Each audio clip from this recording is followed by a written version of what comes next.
अस्सलामुअलैकुम। शाहिदा हसन हाजिर है। हर इंसान ज़िंदगी को अपनी सलाहियतों और अपनी बसीरतों के मुताबिक गुजारता है। इसीलिए जब हम मुख्तलिफ़ लोगों से गुफ्तगू करते हैं तो हर्फ लफ्ज़ के इस तबादले में बहुत से ख़यालात, नज़रियात और तजुर्बात से हमारी मुलाकात हो जाती है। अंदाज़ा ये होता है कि ज़िंदगी ने किस शख्स को क्या सिखाया और मुख्तलिफ़ हालात और वाक़यात ने किसी जहन की तरबियत करने में और उसके अंदर की सलाहियतों को बेदार करने में क्या किरदार अदा किया है। हम जिन लोगों से गुफ्तगू कर रहे हों, अगर वो संजीदा हों, ज़हीन और बाइल्म हों और माशरे के फ़िक्री अमल में हिस्सादार हों, यानी फ़िक्री सतह पर वो माशरे को ज़िंदा रखते हों, तो फिर ऐसे लोग हमारे लिए बहुत ज़्यादा काबिल एहतराम और काबिल तवज्जो होते हैं। प्रोग्राम आपसे मिलिए में आज हमने मोहतरम शायर जनाब इकबाल अज़ीम को ज़हमत गुफ्तगू दी है। इकबाल अज़ीम साहब एक अरसे से शेर कह रहे हैं और उनके कलाम के 6 मजमुए अब तक शाया हो चुके हैं। इनमें नातिया कलाम का मजमुआ क़ाब क़ौसैन के नाम से शाया हुआ, ग़ज़लों के मजमुए मिज़राब, मिज़राब रबाब, लबकुशा और नादीदा के नाम से इशाअत पजीर हुए और एक कुल्लियात भी उनकी शाया हो चुकी है, माहसल। इस वक्त हमारे ये मोहतरम शायर हमारे स्टूडियोज़ में मौजूद हैं। मैं उनसे अपनी गुफ्तगू का आगाज़ करती हूँ। अस्सलामुअलैकुम इकबाल साहब। वालेकुम अस्सलाम। जी, आप को ज़हमत दी है। आज दिल चाह रहा था कि आपसे आपकी शख्सियत के बारे में भी और आपकी शायरी के बारे में भी हम अपने सामीन की दिलचस्पी के लिए कुछ सवालात करें। और जी, ये फरमाइए कि कितना अरसा हुआ है ये शेर की दुनिया में दाखिल हुए हुए, यानी शायराना उम्र आपकी क्या है? बाकायदा शेर मैंने उस वक्त कहा जब मैं बीए फर्स्ट ईयर का स्टूडेंट था, यानी 1933 जी, जिसके हिसाब से सीधा 57 साल होते हैं। अच्छा, जिसमें मैंने काफिया पैमाई और तुकबंदी के ज़माने को तर्क कर दिया, उसको इजाफा नहीं किया। जी जी, यानी और इसका तयन मैंने इसलिए किया कि वो पहला बाकायदा संजीदा एक रिकॉग्नाइज अंजुमन की तरफ से मुशायरे में मैंने तरही गज़ल पढ़ी थी। जी जी, तो अगर आप शायर ना होते तो फिर आप क्या होते? मैं जो कुछ चाहता था होना वो शायर होने के साथ साथ हो गया, यानी मुअल्लिम हो गया। जी, बेहतर है। इसलिए इसलिए मेरी वो ख्वाहिश भी इसके साथ साथ पूरी हो गई। जी जी, और बल्कि मैं उसको ज़िम्नी समझने लगा और इसको अव्वलियत हासिल हो गई। अच्छा अच्छा, लेकिन लुत्फ़ मुझे दोनों में आया। लुत्फ़ दोनों में आया। ये फरमाइए कि ये जब आपने पहली दफ़ा शेर लिखे तो आपने किसको जाकर सुनाए? हाँ, मेरे वालिद साहब भी शायर थे जी, सैयद मकबूल अजीम अर्श। जी, लखनऊ में वो रिटायरमेंट के बाद तशरीफ़ ले आए थे उस जी, वक्त जी, जब जी, मैं बीए का स्टूडेंट था। जी, उनके पास 2-4 दोस्त आया करते थे। जी हाँ, उन्हीं में मौलाना अब्दुल बारी आसी उलदुनी जी जी, और जनाब कदीर लखनवी भी तशरीफ़ लाया करते थे। जी जी, एक दफ़ा वालिद साहब थे नहीं, मैंने उनका इस्तकबाल किया और बिठाया कि वालिद साहब आते होंगे। वो गुफ्तगू करने में उन्होंने मुझसे भी सवाल कर लिया कि मैं आप नहीं कुछ कहते। जी, तो उनके इसरार पर मैंने उन 2 हज़रात को सबसे पहले अपनी गज़ल सुनाई। अच्छा, ये तो आपने काफ़ी इंतज़ार किया, यानी अपने सामीन को तलाश करने में। अच्छा, ये पूछना है आपसे कि हमारे सामीन की मालूमात के लिए ये फरमाइए कि आपका जो ख़ानदानी पस मंज़र है वो क्या है, और ये कि इब्तिदाई ज़िंदगी आपने किस शहर में और किस माहौल में और किन लोगों के दरमियान गुजारी है? अर्ज़ करता हूँ मैं।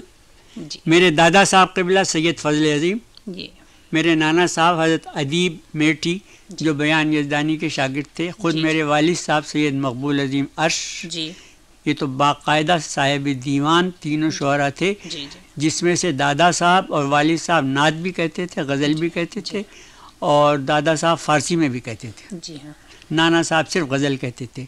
मतबूआ दीवान इनमें से किसी का नहीं है जी, लेकिन माहौल कलमी जी बयाज़ें इन सब की मौजूद हैं कहीं।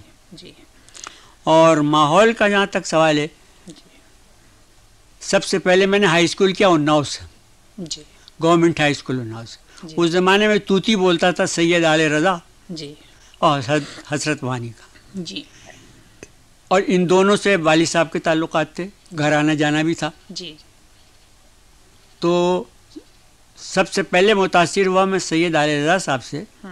मुशायरों में पढ़ते थे, बड़ा खूबसूरत तरन्नुम से, अजीब शख्सियत थी उनकी। तो उनका पहला मजमुआ जो था मुझे करीब करीब पूरा ज़बानी याद था। अच्छा जी। तो हज़रत मानी की मालूम कितनी गज़लें ज़बानी दोस्त अहबाब में बैठ के सुनाया करता था।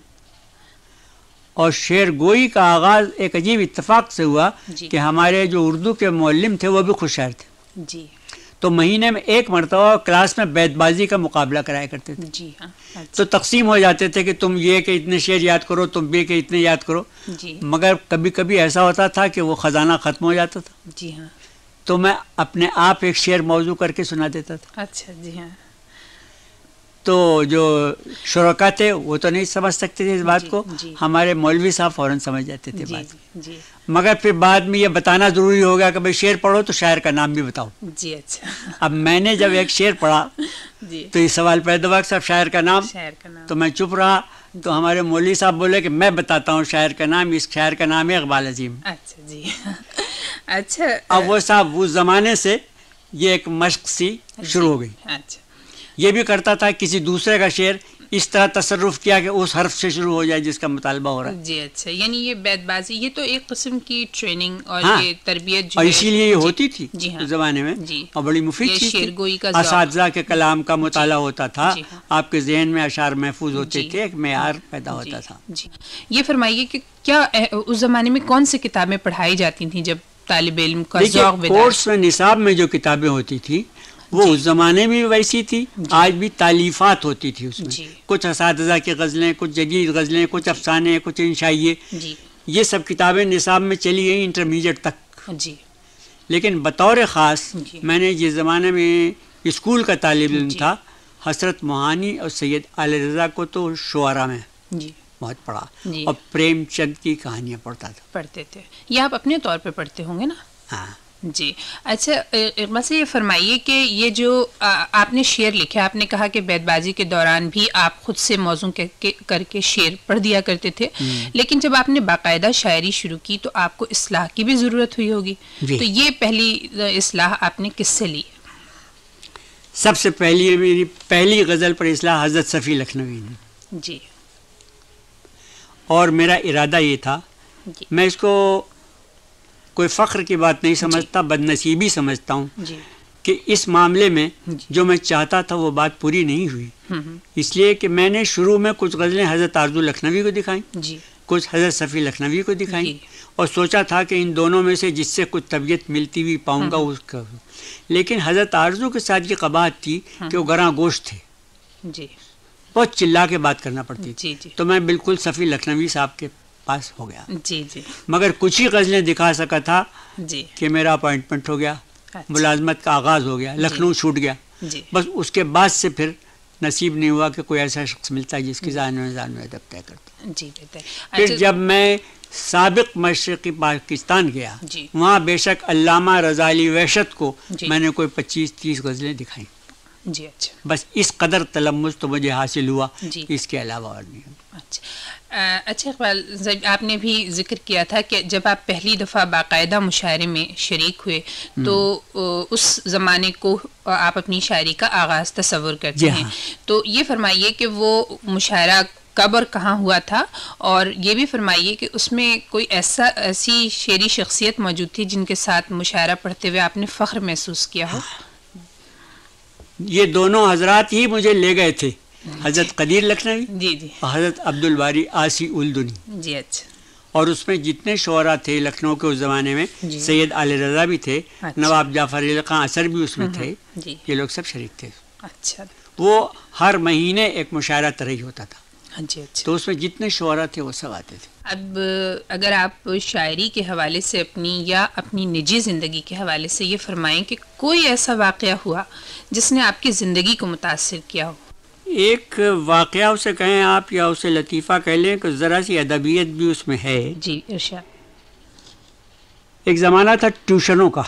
जी वालिदैन का इंतकाल 2 महीने के अंदर अंदर हो गया, एक के बाद दीगरे।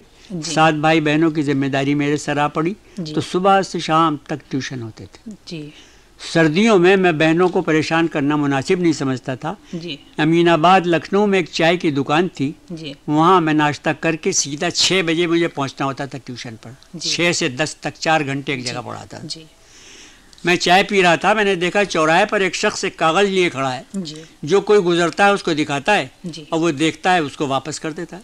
अच्छा। तो मैंने उससे कोई फ़कीर होगा, अपनी रुदाद लिखवा के लाया। जी जी मैं जो गुजरा तो मुझे भी उसने दे दिया। जी जी। तो वो कागज़ नहीं था, वो एक टेलीग्राम था, अच्छा अर्जेंट गुलाबी किस्म का। अच्छा अब मैंने भी उसको देखा साहब, तो मेरी कुछ समझ आया कि क्या लिखा हुआ। अच्छा तो जी। मैंने कहा अच्छा बेटा एक काम करो, तुम आओ। चाय की दुकान पे मैं बैठा, मैंने कहा मैं इसको पढ़ूंगा। अच्छा जी। अब बस किया ये था उसने कि वो शायद रोमन में था, अच्छा तो तमाम हुरूफ टाइप्ड थे और वो सब मिला के एक सतर में थे। एक सतर इसलिए जो आज शख्स देखता था नहीं पढ़ पाता तो उसको वापस कर देता था। जी वो साहब मैंने उसका टेलीग्राम पढ़ा जी जी। और इस कदर मुझको मसरत हुई उसको पढ़कर, जैसे मालूम होता मैंने कोई आपने- चीज़ पता कर ली। जी, जी। और बड़ा दिलचस्प टेलीग्राम था रोमन में। अच्छा अच्छा उससे बहुत से सवालात किए मैंने जी जी कि कोई लफ्ज़ किसी गिरफ्त हो जाए वहाँ से मैं चलूँ। जी मैंने उससे पूछा कि भाई किसके नाम है ये ख़त? जी। कि साहब ये हमारी बहन के नाम है। अच्छा मैंने कहा उसका नाम शिताब है? जी। कि जी नहीं। अच्छा उसका तो नहीं। जी फिर मैंने उससे कहा कि मुख्तलिफ सवाल किए मगर कोई लफ्ज़ और गिरफ्त नहीं में आ रहा था जी। शिताब के अलावा। अच्छा साहब मैं ज़ोर लगाता रहा दिमाग का और मैंने उसको पढ़ दिया। मैंने कहा देखो तुम कुछ पढ़े लिखे हो? कि नहीं साहब पढ़े लिखे होते तो आपसे तार पढ़वाते। बहन? उनका नहीं, वो भी नहीं। मैंने कहा बस इसमें यही लिखा है कि उनकी बहन को इंसाफ के पास फ़ौरन चला जाना चाहिए, तुम भेज दो।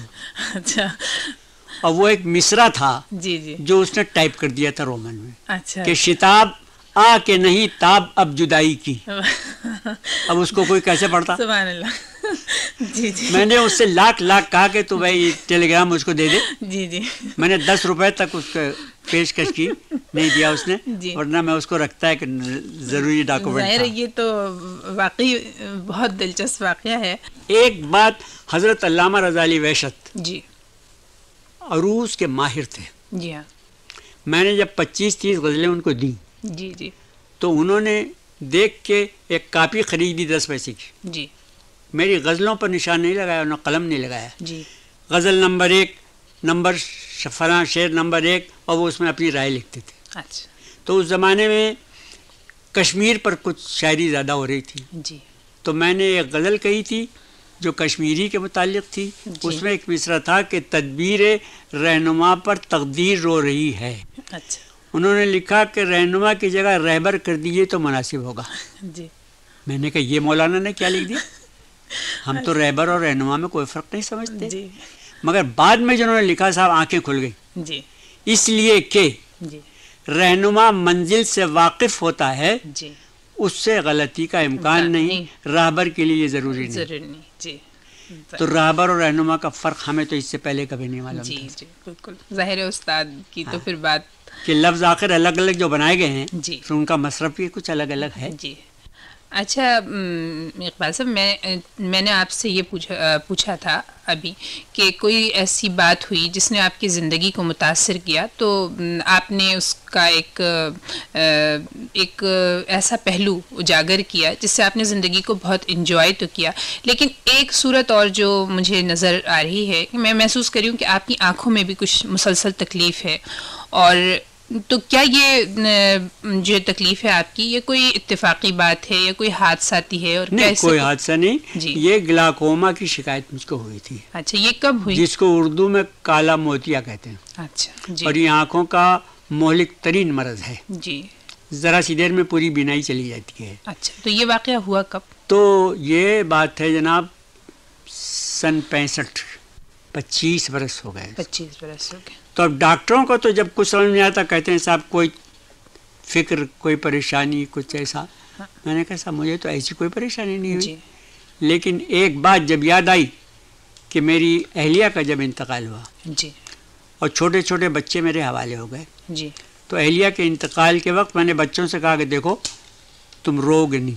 जी, चुनांचे मैंने जब उनसे कहा तुम रोगे नहीं तो खुद को भी खुद जब्त भी करना। नहीं रोए। जी तो वो शायद हो सकता है जी कि ज़रूरत से ज़्यादा जब्त जी हाँ, का एक रद्द अमल हुआ हो, हुआ। जी वरना मुझे तो कोई ऐसा हादसा नज़र नहीं आता जिससे बीनाई चली जाए। जी हाँ, जाहिर। बस ये एक फितरी मरज़ था। जी, अच्छा इकबाल साहब ये फरमाइए कि आप लिख रहे हैं बहुत तवातुर के साथ, और ख़ास तौर पर कौन सी सनफ़ ऐसी है शेर की जिसमें आपने मुसलसल तबाज़माई की है, और क्या मुख्तलिफ असनाफ में आपने लिखा या? जी नहीं, अच्छा, मैंने गज़ल और सिर्फ गज़ल कही, गज़ल और सिर्फ गज़ल की। बल्कि नात भी जो मैं कहता हूँ जी तो मैं उसको नात का नाम नहीं देता, जी उसको नातिया गज़ल कहता हूँ। जी जी बिल्कुल। अगर तवील कोई किसी मौजू पर लिखना पड़ा मुझे जी, तब भी हैत गज़ल ही की होती है। अच्छा जी मिसाल के तौर पर अल्लामा इकबाल या कायदे आज़म से मुतालिक फरमाइश पर अगर मुझे कभी कुछ लिखना पड़ा जी तो उसे भी आप गज़ल समझ लें, हाँ, गज़ल। मुसलसल,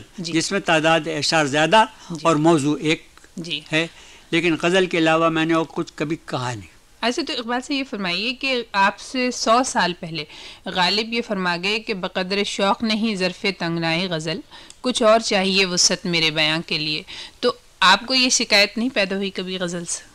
साहब मुझे शिकायत क्यों पैदा होती, जी इसलिए कि फ़ारसी मैंने पढ़ी ज़रूर, हमारे ख़ानदान जैसा कायदा था, तालीक़ होते थे, जी। इब्तदाई होती थी जी गुलिस्तान बोस्तान से, जी जी लेकिन फ़ारसी इंटरमीडिएट में भी थी जी और एमए के इम्तिहान में भी एक पर्चा फ़ारसी का था, वो सब कुछ है, जी। लेकिन फ़ारसी पर इतनी कुदरत मुझको नहीं थी कि मैं फ़ारसी में शेर कह सकता अच्छा जी इस पुख्तगी के साथ और जी। मजबूती के साथ जैसे उर्दू में कहता हूँ। जी, जी। इसलिए ये ख्वाहिश कभी मुझे पैदा नहीं हुई और न मैंने तशनगी महसूस की। जी। जिस हद तक मैं इजहार चाहता था अपनी फ़िक्र का, जी। वो गज़ल में अदा हुआ। जी जी बेहतर है।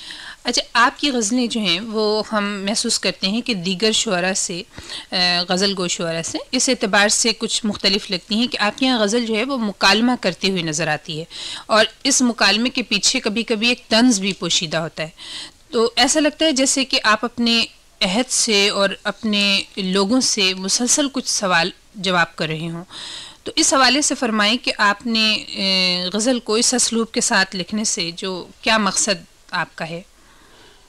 देखिए, शुरू में तो जब शायर शेर कहना शुरू करता है जी तो वो ज़माना बेशतर उन्फ़ान शबाब का होता है, जी जी लिहाजा गज़ल रोमानी होती है, जी उसमें इश्क और मोहब्बत की बातें होती हैं। जी चुनांचे इब्तिदा में मेरी जितनी गज़लें हैं जी जिसका बेशतर हिस्सा मैंने छोड़ दिया, जी कोई अपनी किताबों में शामिल नहीं होने दिया, जी इसलिए कि अब इस वक्त जी वो गज़लें मुझे अच्छी नहीं मालूम हैं। जी वो एक वक्त की बात थी, जी लेकिन जैसे जैसे ज़िंदगी का तजर्बा आगे बढ़ता है, रहता है। जी मुशाहिदा आगे बढ़ता है, जी। इंसान का जहन पुख्ता होता है, जी तो राहें बदल जाती हैं। जी हाँ चुनांचे मेरी शायरी का मिजाज कतान बदल गया जी नक़्ल वतन के बाद, और मैंने ये महसूस किया, चूँकि मुशायरों में मैंने शिरकत बहुत की।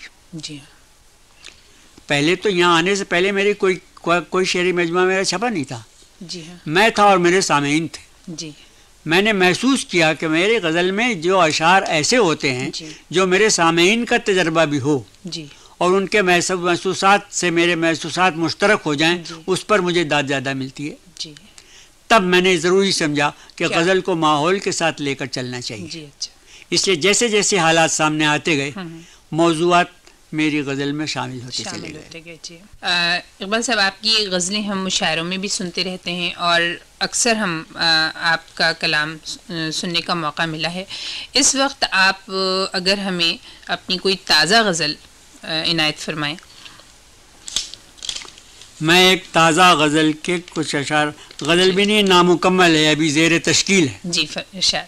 5 अशार मैं उसके पेश करता हूँ, जी लेकिन उससे पहले मैं 2 मुफरद अशार सुनाता हूँ जी, आपको, इसलिए जी। कि आजकल गज़ल मेरी कम होती है, मुफरद अशार जिसके पसे पुश्त कोई एक तजर्बा है, जी हाँ, और मैं उनको पहले ज़ाय कर देता था, अब ज़ाय नहीं अब करता। नहीं करते। जी 2 जी, शेर इरशाद। पहले आप अलग अलग वो सुन लीजिए, जिनका किसी गज़ल से ताल्लुक़ नहीं। जी इरशाद। देखिए, अंग्रेजी में एक ब्लैंक लुक जी है, जी आप शेर में देखिए। जी इरशाद।